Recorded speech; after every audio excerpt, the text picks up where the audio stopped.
Boa noite a todos, bem-vindos os que vieram pela primeira vez. E para iniciar mais um estudo nosso, vamos ouvir a música do nosso querido Padre Germano.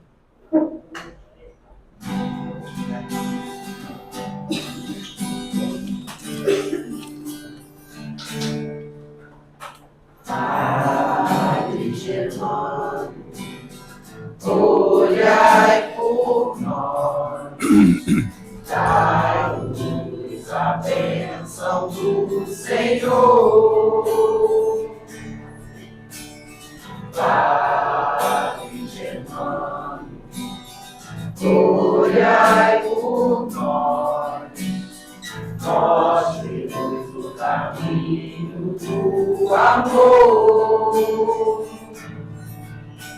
Espírito simples, mas superior, sempre pronto pra nos amparar. Espírito vivo e fundamental, Padre, seu amor é imortal. Nosso SEAB é uma dádiva de luz, de caridade, sempre em nome de Jesus. Padre Germano, nosso mentor, fonte de ternura e de amor. Padre Germano, nosso mentor, fonte de ternura e de amor. Oh, oh, amor. Obrigada, Ricardo. E para iniciarmos, antes da nossa oração, vamos aqui ler um capítulo aqui do Vinha de Luz, escrito por Chico Xavier, ditado pelo Espírito de Emmanuel. Tu e tua casa. E eles disseram: crê no Senhor Jesus Cristo e serás salvos, tu e tua casa. Atos, capítulo 16, versículo 31. Geralmente, encontramos discípulos novos do Evangelho que se sentem profundamente isolados no centro doméstico, no capítulo da crença religiosa. Afirmam-se absolutamente sós sob o ponto de vista da fé. Alguns, desapercebidos de exame sério, tocam a salientar o endurecimento ou a indiferença dos corações que os cercam. Esse reporta-se à zombaria de que é vítima. Aquele outro acusa familiares ausentes. Tal incompreensão, todavia, demonstra que os princípios evangélicos lhes enfeitam a zona intelectual, sem lhes penetrarem o âmago do coração. Porque salientar os defeitos alheios, olvidando, por nossa vez, o bom trabalho de retificação que nos cabe no plano da bondade oculta? O conselho apostólico é profundamente expressivo. No lar onde exista uma só pessoa que creia sinceramente em Jesus e se lhe adapte aos ensinamentos redentores, pavimentando o caminho pelos padrões do Mestre, aí permanecerá suprema claridade para a elevação. Não importa que os progenitores sejam descrentes, que os irmãos se demonstrem endurecidos, nem interessa a ironia, a discussão áspera ou as observações ingratas. O cristão, onde estiver, encontra-se no domicílio de suas convicções regenerativas para servir Jesus, aperfeiçoando e iluminando a si mesmo. Basta uma estaca para sustentar muitos ramos. Uma pedra angular equilibra um edifício inteiro. Não te esqueças, pois, que se verdadeiramente aceitas o Cristo e a Ele te afeiçoas, será conduzido para Deus, tu e tua casa. Aqui fica bem claro para a gente, né? Não adianta a gente, às vezes, se incomodar que no seio familiar ou são descrentes ou professam outras religiões.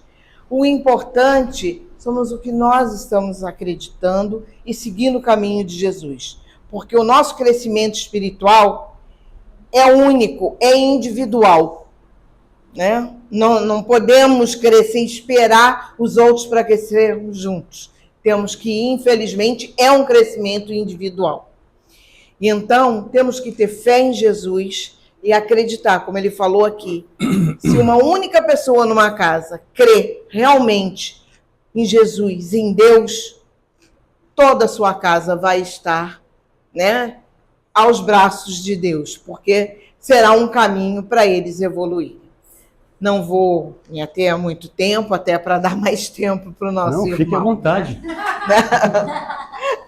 Vamos fazer a nossa oração, primeiramente, pedindo a Jesus, depois a Germano, nosso Padre querido, nosso sustentador desse lar, dessa casa tão amada, e toda a espiritualidade que o acompanha, a permissão para podermos iniciar o nosso estudo, que todos aqui sejam abençoados, acolhidos e que possamos aprender hoje, nem que seja um pouquinho, porque a cada dia, um pouquinho de pouquinho, a gente vai aprendendo e vai crescendo. Graças a Deus. Nosso irmão Jonatas seja abençoado e bem orientado pelos nossos mentores todos. Vocês viram que eu tentei ajudar vocês. Eu tentei ajudar vocês. Gente, boa noite. Boa noite. Que a paz do nosso Divino Mestre continue em nossos corações, para que cada um de nós venhamos cumprir as nossas tarefas. A minha mais fácil que é falar, a de vocês mais difícil que é ouvir. Então, vê como a coisa fica facílima. E a nossa proposta hoje é falar sobre a justiça das aflições. Eu já devo ter vindo aqui umas 3, 4 vezes, né? E não sei se vocês perceberam, é muito difícil eu falar sobre o Evangelho. Até porque eu, particularmente, tenho grande dificuldade para falar sobre o Evangelho. Mas, às vezes, a gente precisa fazer alguma coisa para modificar. E o que eu pensei foi o seguinte: por que não tentar aprendendo na minha nova casa?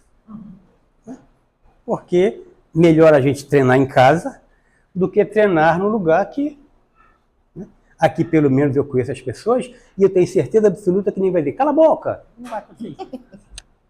Mas, na realidade, me deu vontade de falar sobre essa lição do Evangelho, Justiça das Aflições, em virtude do que eu tenho ouvido. Não só no trabalho, mas também até do próprio seio familiar. Porque é notório, gente, que as dificuldades do mundo parece que estão aumentando. Parecem? Não, estão. Estão aumentando. Ah, então está ficando pior. Eu não falei que está pior. Eu falei que estava aumentando. E toda e qualquer curva, ela começa embaixo, tem um período que ascende, chega ao pico e depois desce. Pois bem, nós estamos nessa ascendência. Olha, mas para que essa ascendência de dificuldade? Gente, está na hora de ser testado. Fácil. Então, essa coisa gritante que a gente está vendo, não, realmente a dificuldade está. A gente não pode tampar os olhos e dizer, não, o mundo está, fisicamente está melhor. Não, as dificuldades caíram. Não, mas a gente não pode fazer isso. Não tem condição de fazer isso. Então, a gente tem que ter ciência de que realmente as dificuldades estão aumentando. Acha que a gente caminha pela rua e, algum tempo atrás, você via pouca gente na rua catando alguma coisa. Hoje, a cada esquina você vê alguém. Então, está aumentando? Tá. E não podemos esquecer, nós estamos nessa curva ascendente e essa curva ascendente serve exatamente para nos testar. Mas só que, como eu tenho visto, e foi por isso que me deu vontade de falar sobre isso, é que as pessoas estão achando que está ficando pior o mundo, que as coisas estão sem controle, que as coisas estão largadas, isso não tem mais jeito. É o que a gente mais ouve, repito, particularmente no meio que eu trabalho, e até na própria família, não tem mais jeito não. A coisa está que não tem mais jeito. Ou seja, colocando em xeque o comando do mundo. E a gente não pode. Uma coisa é você perceber o que está acontecendo. E a gente percebe, as dificuldades estão aumentando? Sim. A outra coisa é achar que essas dificuldades estão aumentando porque estão sem controle. Não, as coisas estão aumentando sim, com tremendo controle. Exatamente para fazer com que a gente vá percebendo e aprendendo, modificando, vendo o que pode ser feito. Porque uma coisa é evidente. Se a gente procurar no Livro dos Espíritos, pergunta 13, fala-se lá a respeito da divindade. Soberanamente justo, bom, poderoso, amigo, é tudo que a gente possa imaginar de melhor. O Livro dos Espíritos, na pergunta 13, caracteriza Deus. Então já estão dizendo para a gente que quem está no comando é o melhor que existe, porque não existe nada além dele. Mas mesmo assim, as pessoas, em virtude de ignorar determinadas leis, por exemplo, a lei de causa e efeito, as vidas sucessivas, a gente começa a questionar, será que realmente o negócio está bom? Será que a coisa está em controle? Por que alguém sofre muito? Porque alguém não sofre? Porque alguém, tudo que ele faz dá certo, o outro alguém não dá certo? E é exatamente para responder essas perguntas, para tentar acalmar o meu coração, e eu torço para que também acalme o de vocês, não se assustem. Não mudem a maneira de ver, porque, na realidade, Deus é a inteligência suprema, causa de tudo, máximo em todas as coisas que a gente possa imaginar, incluindo a justiça. Então foi por isso que eu resolvi falar sobre justiça das aflições. Porque não há injustiça. E se a gente tem um adendo, que tem, se não me engano, na lição 134 do livro Consolador do Emmanuel, eu acho que é 134, sim, gente, que ele diz que, por nós sermos os filhos bem-amados, as leis divinas têm como meta a nossa felicidade. Toda e qualquer lei divina, exatamente por nós sermos esse filho amado, tem como meta a nossa felicidade, a nossa tranquilidade, o nosso bem-estar. Mas a gente não pode esquecer que essa determinação da lei divina, toda e qualquer lei divina, tem como meta a gente como feliz, levar a gente para a felicidade. Só que a gente não pode esquecer que essa felicidade, ela não vem do nada. O espírito vem assim, né? Aí pega um monte de felicidade e toma, é tudo tua. Que bom, Feli. Não existe isso, gente. Não existe. A felicidade é construção. A felicidade é ação. A felicidade não é um estado. Percebem? A felicidade é o caminho para a evolução. Então, todas as vezes que você vai caminhando para a evolução, é essa felicidade que chega. E Emmanuel diz exatamente isso, que essas leis, elas são feitas, ela tem esse enfoque. Felicidade para cada um de nós. Só que ao lado tem essa felicidade, ela não é dada. Eu diria, sem medo de arriscar, sem medo de errar. Deus não dá nada para a gente. Ninguém vai reclamar? Não, ele nos dá a oportunidade de conseguir. Porque senão, iria ser a injustiça. Por que ele deu para você e não deu para mim? Não, ele vai dar a condição para você e vai dar a condição para mim. E a gente vai ter que fazer por onde. É aquela mesma, fazendo um paralelo, que Deus perdoa? Não, gente, Deus também não perdoa, porque não castiga. Ele não perdoa. Ele lhe dá oportunidade de reparar o mal que nós fizemos e, em virtude de reparado o mal que fizemos, está tudo quite em relação à lei. Porque perdoar, se ele não deixa ele para lá, ele errou, mas não tem problema não, continua caminhando. Não, não é assim. E a gente precisa continuar alimentando isso, para quê? Para que a gente tenha esta noção de realidade, mas com um reforço de que nós não temos as costas descobertas. O perigo está aqui, mas a proteção está aqui. Só que eu repito, essa proteção, embora tenha para todos, porque a proteção é divina, e a misericórdia divina que age sobre nós. Agora, ele, além dessa proteção, ele dá a cada um de nós a oportunidade de se proteger mais ou menos. É o que nós chamamos de trabalho pessoal. É aquilo que você acabou de falar, da evolução. Então é evidente, gente, Divaldo tem muito mais proteção do que eu. Ah, mas que injustiça? Não, não é injustiça, não. A proteção que se chama misericórdia divina é igual.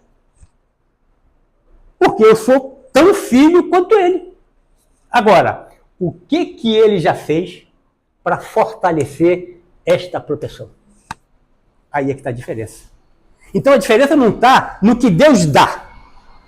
A diferença está naquilo que eu construo. Eu construí muito, mas muito, não vou falar muito não, que eu vou passar a noite toda falando aqui muito, do que ele. É assim que a coisa funciona. Para que a gente perceba que tudo isso está acontecendo com uma razão justa. Tanto que no Evangelho capítulo 5, ele divide, nessa lição do Justiça das Aflições, ela divide essas aflições com duas origens. Ontem e hoje. Ou seja, a gente começa a perceber que essas aflições, isso tudo que nós estamos vendo aqui e agora, no mundo que nós vivemos, não no Rio de Janeiro, viu, gente? No Rio de Janeiro, não, estou falando nos outros lugares. No Rio de Janeiro, nada disso acontece. É o quê?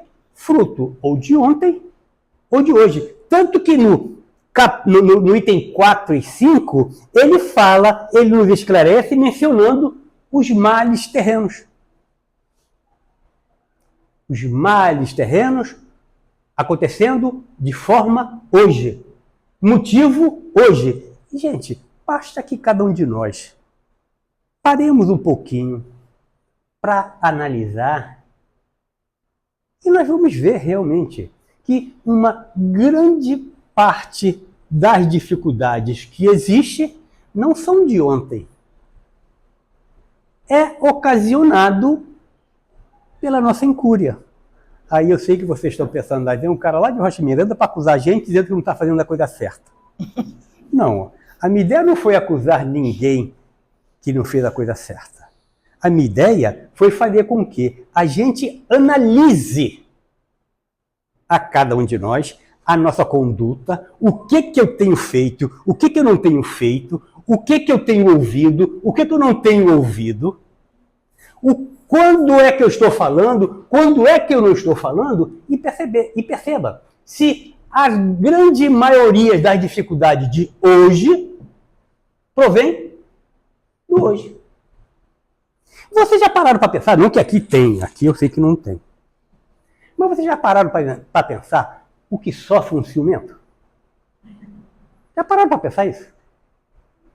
Ele está sempre preocupado que alguém vai derrubar a perna dele, vai puxar a perna dele. Vocês já pararam para pensar como sofre o indivíduo que é extremamente vaidoso, extremamente orgulhoso? Ele não suporta ver que tem alguém diferente dele. Tem que estar todo mundo abaixo dele, senão ele passa 24 horas sofrendo. A pessoa que reclama muito, se a pessoa começa a coitada, sofre? Sofre muito. Sofre muito! Eu fico imaginando, repito, olha, quando eu falo isso, eu não estou falando das pessoas aqui dentro não, hein? Mas daquelas pessoas, daquelas esposas que reclamam de tudo. Coitada! Pega um marido igual a mim que só erra, vai passar 25 horas por dia reclamando. Gente, quem reclama sofre. Insatisfeito, né? Totalmente insatisfeito. Está insatisfeito. Ah, então esse cara está querendo dizer que a gente tem que aceitar tudo. Opa! Eu não falei aceitar tudo. Até porque, gente, na nossa condição evolutiva, não dá pra gente aceitar tudo, percebem? Nós estamos numa caminhada evolutiva que não dá para pensar, eu vou deixar vocês tristes hoje, tá bom? Não fiquem chateados, mas eu vou deixar vocês tristes hoje. Não adianta que vocês não vão sair daqui santo, inclusive eu. Nessa existência, ninguém vai sair santo daqui. Olha, ninguém ficou triste? Porque admitem isso? Realmente é isso. Na evolução não existe salto. Existe caminhada. E nós estamos, graças a Deus, nesse caminho. E por que eu digo graças a Deus? Puxa, gente, uma terça-feira, um frio desse, a gente podia estar em casa, ou numa coberta, ou tomando um vinhozinho, ou perto de uma lareira. Graças a Deus estamos aqui. E vocês não imaginam com que felicidade eu estou aqui. Juro para vocês, estou quase desencarnando de felicidade. Não fiquem tristes quando eu vou desencarnar. Até porque a espiritualidade não vai deixar eu desencarnar dentro de um centro espírita. Porque se eu desencarnar aqui, eu não saio. Eu já desencarnei aqui, não saio. Não saio. Mas eu estou com uma felicidade enorme de estar aqui. Então, já existe mudança. E é isso que a gente precisa perceber. Porque sair santo, ninguém vai. Agora, a gente tem obrigação, pelo que a doutrina espírita tem dito para cada um de nós, de sair melhor. Aí sim, nós temos que sair melhor. E quando nós nos propomos a sair melhor, significa mudança de atitude. Mudança de atitude para melhor significa menos complicação hoje. Então é por isso que as pessoas pacientes, tolerantes, elas sofrem menos. Ah, isso tem sangue de barata. Puxa, esse barata é assim? Se fosse assim, eu quero ser barata. Ué. Não é sangue de barata. É entendimento. É a gente chegar realmente à conclusão que não adianta. Ricardo me falou uma coisa aí que é a pura verdade. O cara me cortou, me fechou, bota a cara para fora. Vou gritar, eu digo, opa, eu estou indo lá para fazer a palestra da CIED. Aí cala minha boca. Mas é isso que a gente precisa fazer. É essa reação contra nós próprios que nós precisamos fazer para evitar o sofrimento aqui e agora. Eu não posso culpar a Deus pelo meu procedimento agora, porque as consequências vão vir imediatas. E aí, essas aflições que eu passo é culpa divina? Não, gente, não é culpa divina. Não é injustiça divina, é lei de causa e efeito. Se eu te agrido, gente, eu já perdi o direito de não ser agredido. Ele falou que isso acontece quando o espírita esquece que é espírita.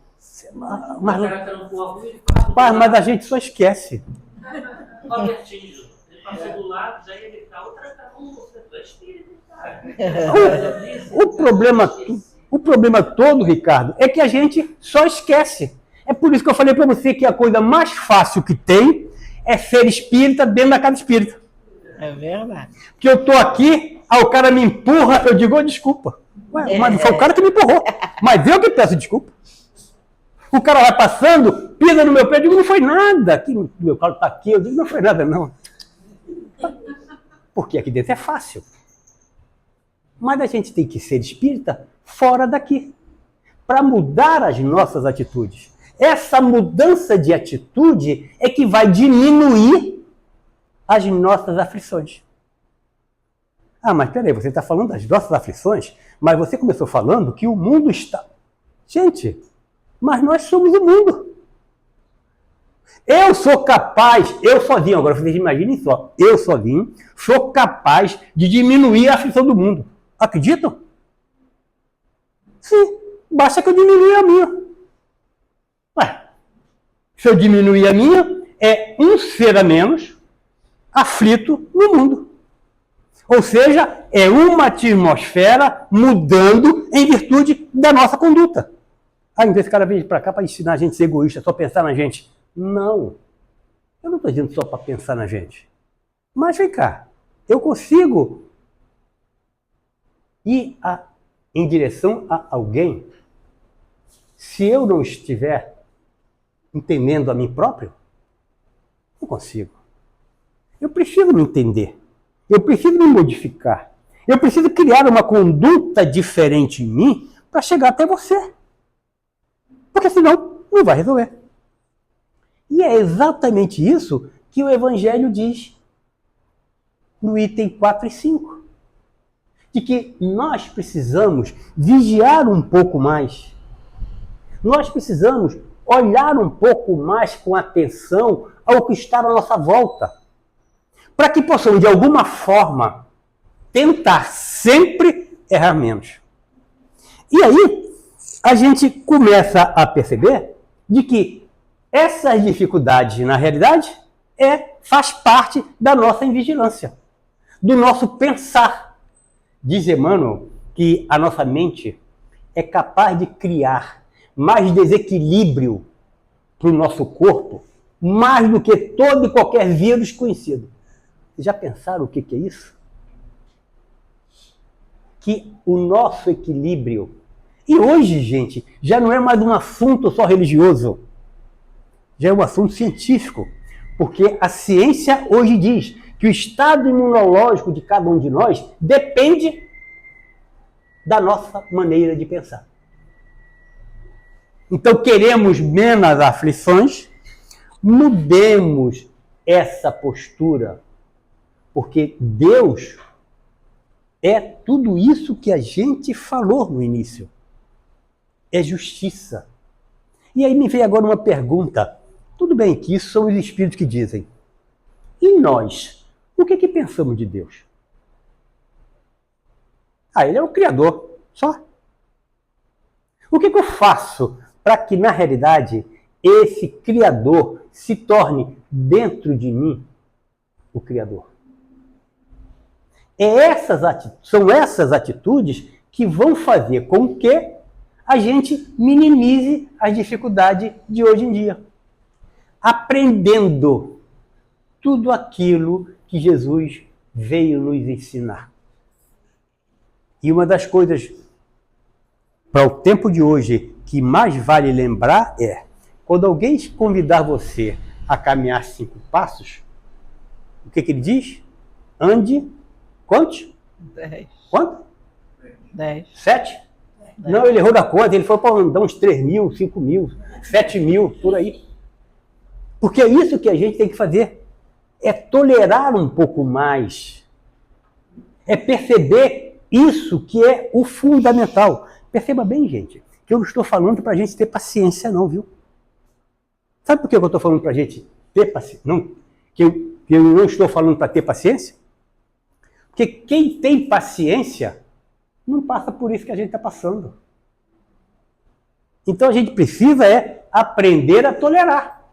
Porque quem tem paciência já tolera tudo. Não, nós aprendemos que precisamos ter tolerância. Eu preciso tolerar um pouco mais. E é exatamente isso que hoje iria diminuir toda essa confusão que a gente vê por aí. Porque se nós tivéssemos mais tolerância um com o outro, não xingaria o cara que parou no carro. Ninguém sabe por que ele parou. Ele pode ter parado por um motivo realmente justo. Mas a nossa intolerância passa por ele e xinga, aí ele também xinga e vai. É por isso que o capítulo 5, no item 4 e 5, fala a respeito de quê? Daqui. Do que nós precisamos fazer. O que nós precisamos, aonde nós precisamos agir, para que, na realidade, a coisa vá acontecendo de uma maneira tal que vá diminuindo tudo isso. Mas é bom que a gente tenha o seguinte. A gente está falando de diminuir, mas como fazer isso, cara? A coisa é tão difícil. Como é que a gente vai tolerar? Como é que a gente vai ser paciente? Como é que a gente vai calar a boca na hora certa? Como é que eu vou fazer isso? Gente, não tem fórmula. Não tem receita. Não adianta a gente procurar uma receita para se tornar um pouco melhor, para errar um pouco menos. Não tem receita. Cada um tem que conhecer-se, porque conhecendo-se, sabe até onde você pode ir. O que nos falta hoje é o autoconhecimento, de saber até onde eu vou sem me desequilibrar. Porque se eu souber que eu vou passar dali e vou cometer desequilíbrio, eu não vou. Ah, então isso é covardia. Não, gente, não é covardia, é bom senso. Então cada um vai precisar criar a sua alternativa de mudança. Cada um sabe exatamente onde está o seu calcanhar de Aquiles. Sorte de vocês que vocês têm calcanhar de Aquiles. Eu tenho um corpo de Aquiles. Porque é tanto lugar sensível que eu não sei por que eu faço. Mas aí eu tenho que criar também a minha proposta. Eu tenho em cima da minha mesa no trabalho uma frase que eu botei tamanho grande e às vezes ela funciona. A frase diz o seguinte: nunca troque a sua paz de amanhã pelo prazer de hoje. É verdade. Quando eu li isso, eu falei, o cara escreveu para mim. Agora, o que eu tenho que fazer para cumprir isso? Não sei. E o que eu fiz? Botei na minha mesa, botei no meu guarda-roupa, botei tudo no lugar, olha, botei no meu carro, tá tudo com isso. Porque, na realidade, é isso que acontece com cada um de nós. Em virtude das nossas caminhadas evolutivas. Gente, nós não podemos esquecer, e eu estou dizendo isso na melhor das hipóteses. Essa deve ser a segunda existência, olha, na melhor das hipóteses. Essa deve ser a segunda existência que nós estamos falando bem de Jesus. Porque não deu tempo ser mais do que isso. Não deu tempo. A doutrina espírita foi 1857, tem 167 anos. Quer dizer, há 167 anos, nós éramos espíritas, a doutrina espírita nem existia. Há 100 anos atrás, 180 anos atrás, todos nós tínhamos escravo. E é assim que a gente falava bem do Cristo? É verdade. Percebe? Então, essa deve ser a segunda, na melhor das hipóteses, que nós estamos falando bem do Cristo. Então, não vai haver mudança brusca. Então, a gente faz o quê? Cada um vai criando a sua alternativa. E eu juro para vocês, às vezes, quando eu vou fazer, eu lembro dessa frase. E eu digo, quer dizer, que minha tranquilidade de amanhã vai ser trocada por 5 minutos de prazer? Porque, na realidade, pasmem, nós erramos, gente, porque gostamos. Verdade ou não? É verdade. Se a gente não gostasse, não faria. Não fazia. Porque seria masoquismo. Então a gente erra porque gosta. Eu não vou dizer nem que porque gosta do verbo gostar, mas porque nos dá prazer. E esse prazer é tão fugidio que não vale a pena eu trocar a minha tranquilidade de amanhã por ele. E é isso que tem feito com que, às vezes, eu pare e pense e digo, opa. E isso, cada um de nós podemos fazer. Está lá no Livro dos Espíritos, Kardec perguntando aos espíritos. O ser humano poderia vencer alguma das suas dificuldades? Ele não bota nem todas, viu? Alguma das suas dificuldades? Os espíritos respondem. Pode. Ele não titubeou. Pode. Vírgula. Bem mais fácil do que vocês imaginam. Bem mais fácil do que a gente imagina, vírgula. É só ter vontade. E aí? Como é que a gente faz para ter vontade? A doutrina espírita vem nos mostrar de que nós somos espíritos imortais, regidos por uma lei de causa e efeito, e que essa lei de causa e efeito dá a cada um segundo as suas obras. Portanto, toda e qualquer coisa que eu fizer contrária à lei divina tem consequência. Então, basta ter vontade de não fazer. Ah, mas a influência espiritual é muito grande. Lógico que é. E agora fica muito mais fácil eu botar a culpa neles, né? Muito mais fácil. Não, gente, não tem influência espiritual. Ué, não tem? Não. Porque a influência espiritual, ela é proporcional à minha vontade. Se eu nunca pensasse nisso, gente, quem é que iria me influenciar nisso? Ninguém, porque não estou pensando.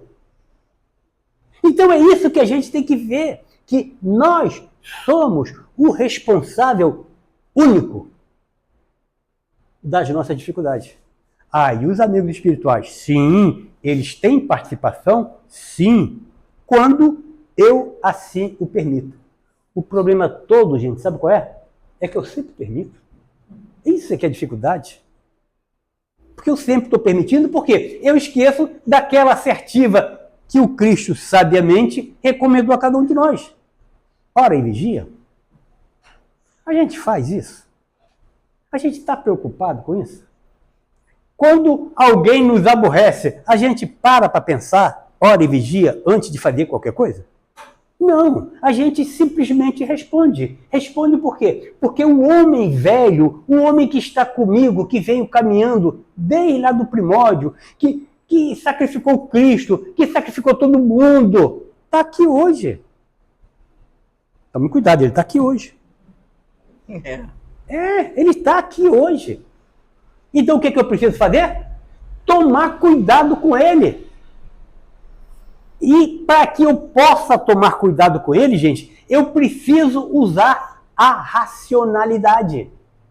Eu preciso perceber que eu não posso fazer mais isso, não é porque sou melhor.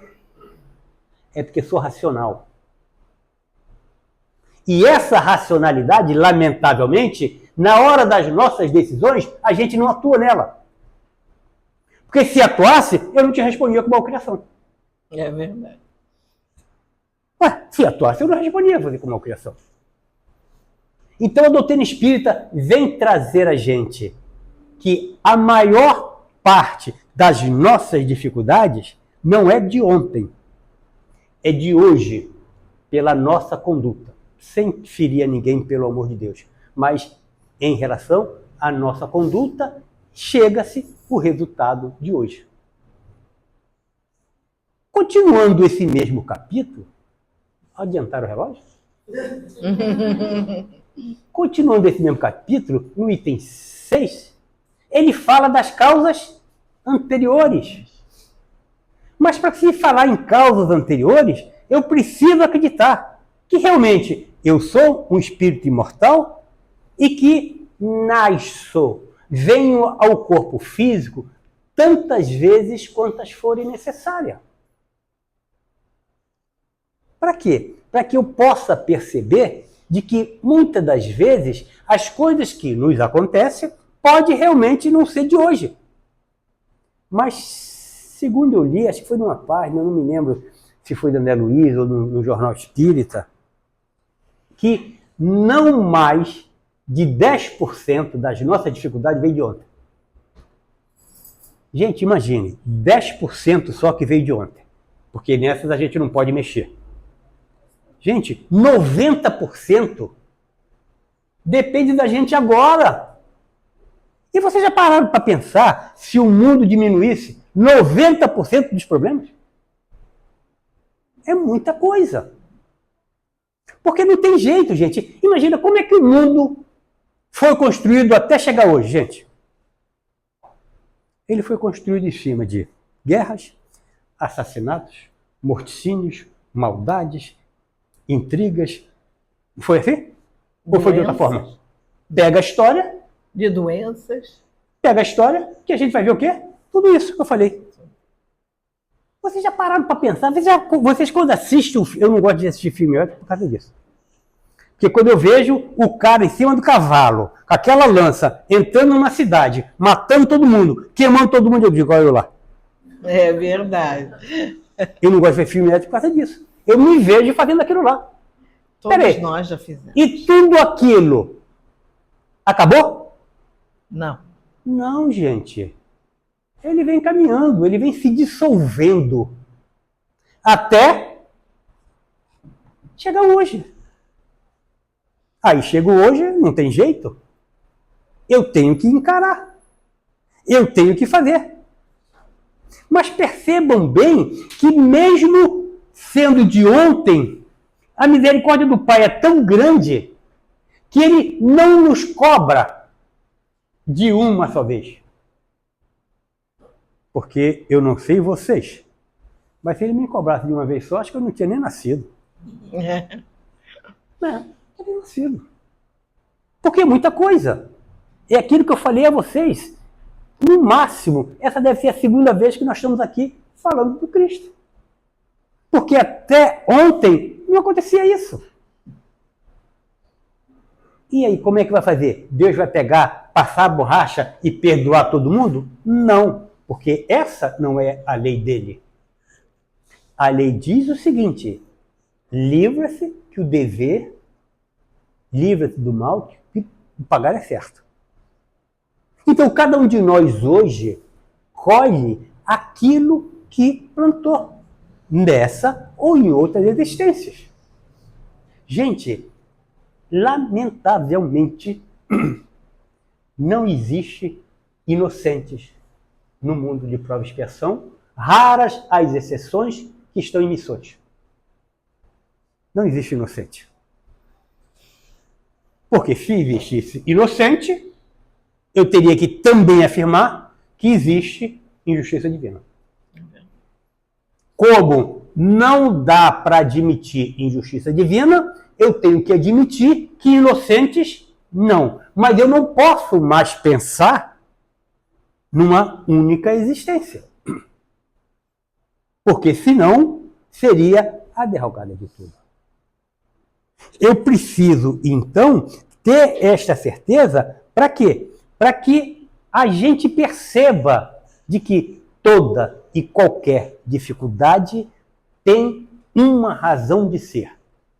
Mesmo que a gente não saiba ainda qual a razão desta dificuldade, tenhamos certeza que ela é justa e mais, elas existem com a finalidade de fazer com que nós entendamos e venhamos caminhar.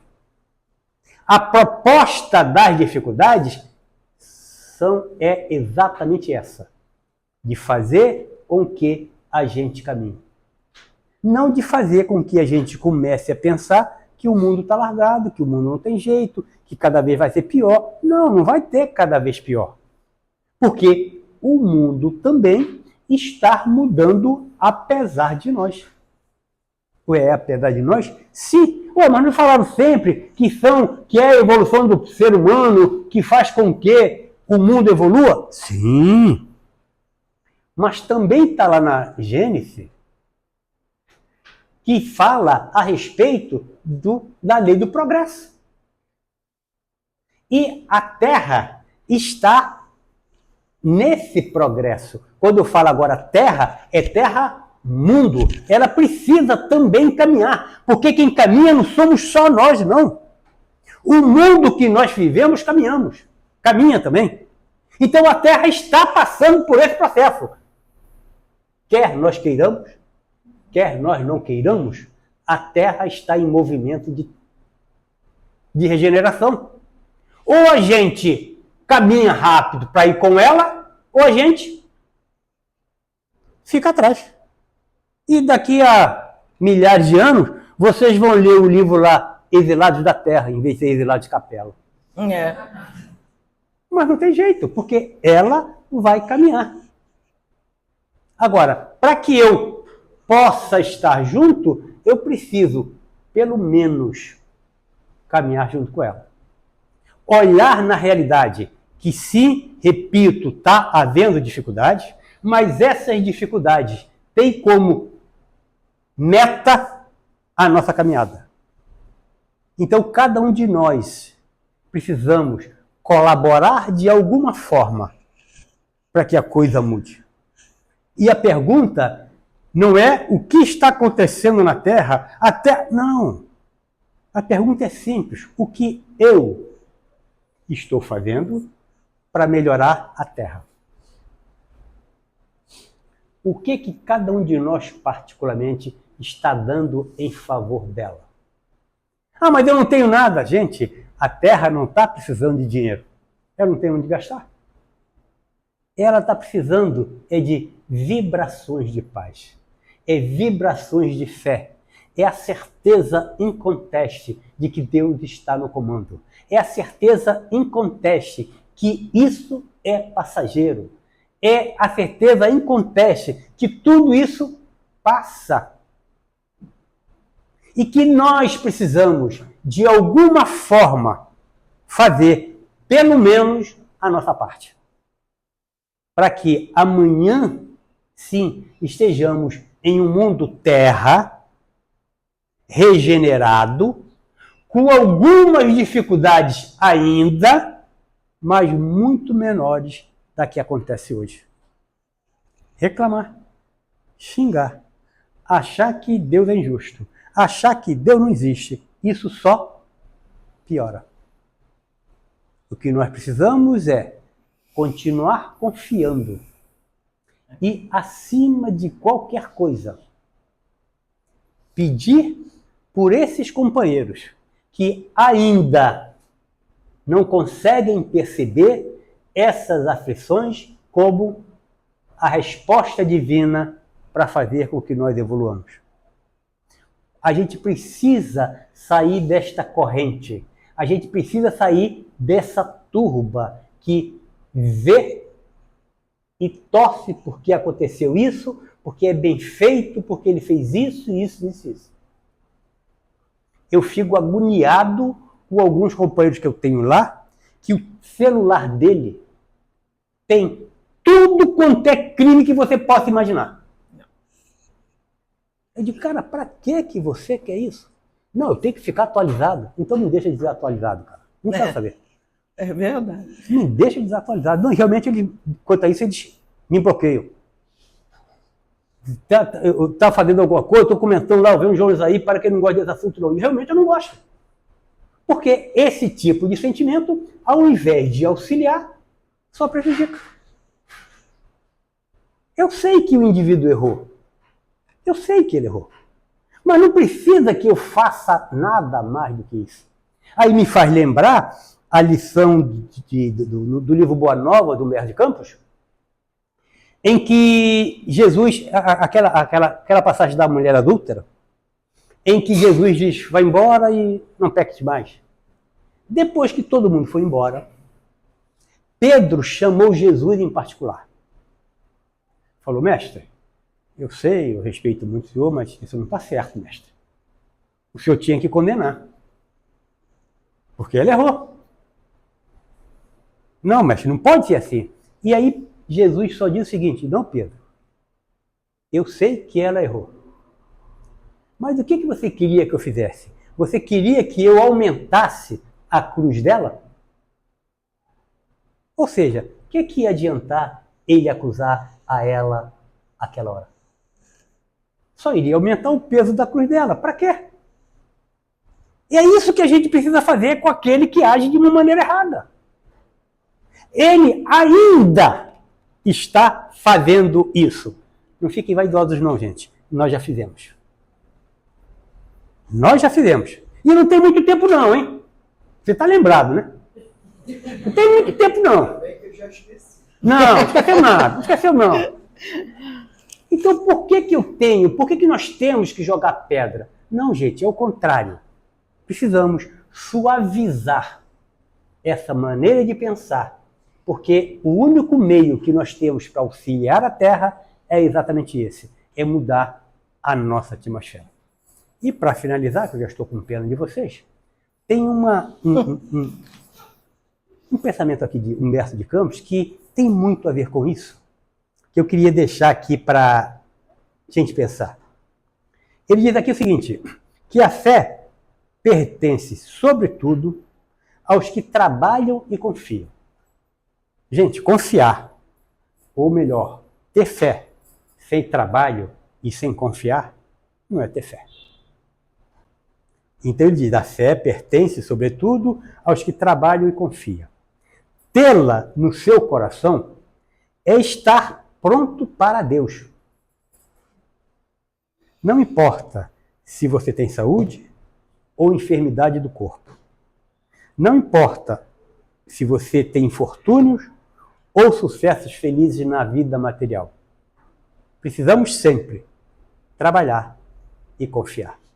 Muita paz.